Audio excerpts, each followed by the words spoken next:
নমস্কার, আমি অনু। তোমরা দেখছো আমার নতুন একটি মিনি ব্লগ।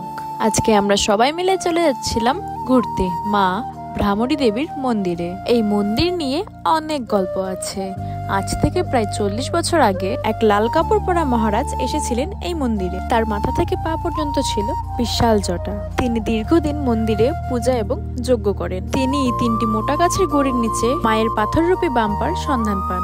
এরপর দেশ বিদেশ থেকে মন্দিরে সাধু সন্তরা আসতে শুরু করেন। সে সময় এখানে আসা ভক্তদের মধ্যে কেউ একজন মন্দিরের ম্যাপ আঁকান, যা আজও ফালাকাটা দেয়াল স্টেশনে দেখা যায়।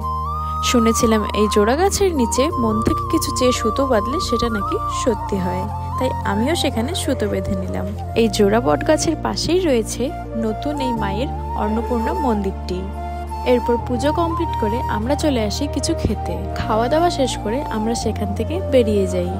বাড়ি যাওয়ার রাস্তাতেই পড়ে এই সুন্দর জায়গাটি, যেটাকে নিম্বন বলা হয়। ভিডিওটা ভালো লাগলে একটা লাইক কমেন্ট করতে ভুলো না যেন। সো দেখা হচ্ছে তোমাদের সাথে পরের ভিডিওতে। Tata, by.